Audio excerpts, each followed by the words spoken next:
അല്ലെങ്കിൽ 4 wheel drive ചെയ്യാൻ വളരെ നൂറ്റാണ്ടുകൾക്ക് മുമ്പ് നിർമ്മിച്ചതാണെന്ന് പറഞ്ഞല്ലോ. അതുകൊണ്ട് തന്നെ ഈ റോഡിൻ്റെ അടിയിൽ കല്ല് പാകിയിട്ടുള്ളതായിട്ട് നമുക്ക് കാണാം.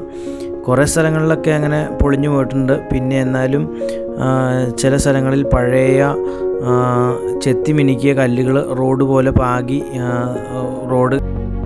ഈ ഒരു സ്ഥലത്തിൽ നിന്ന് താഴത്തേക്ക് നോക്കിക്കഴിഞ്ഞാൽ ഭയങ്കര കൊക്കയാണ്. അതുപോലെ തന്നെ ഈ വഴിക്ക് വീതി കുറവാട്ടോ. ശരിക്കും പറഞ്ഞാൽ ഒരു ജീപ്പ് കഷ്ടി കയറിപ്പോകാനുള്ള വഴിയേ ഉള്ളൂ. അതുപോലെ മരങ്ങളൊക്കെ ഒടിഞ്ഞു വീണത് മുറിച്ച് മാറ്റിയിട്ടേക്കണയൊക്കെ കാണാം. അപ്പോൾ ഈ വഴിയിൽ യാത്ര ചെയ്യുമ്പോൾ നമുക്ക് എപ്പോഴെങ്കിലും തടസ്സങ്ങൾ പ്രതീക്ഷിച്ച് വേണം യാത്ര ചെയ്യാൻ.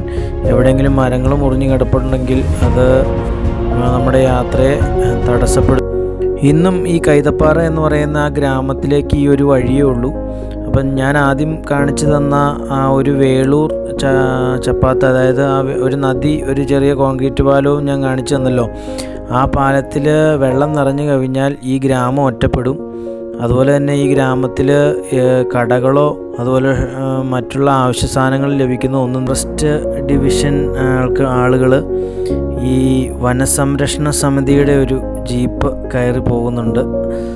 അത് കണ്ടപ്പോഴാണ് കുറച്ച് ആളുകളെ ഈ വനത്തിലൂടെ ഇത്രയും ദൂരം യാത്ര ചെയ്തിട്ട് കാണാൻ പറ്റിയത്. അവർ ഓഫ് റോഡൊക്കെ ആസ്വദിച്ച് കയറി പോവുകയാണ്. ജീപ്പ് തന്നെയാണ് ഈ വഴിക്ക് ഏറ്റവും ഉത്തമം എന്ന് തന്നെയാണ് എൻ്റെ അഭിപ്രായം.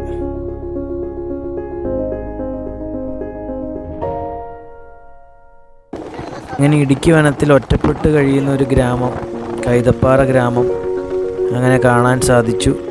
ഇവിടെ അത്യാവശ്യം വീടുകളുണ്ട്. അടിപൊളി ഒരു ഗ്രാമമാണ്.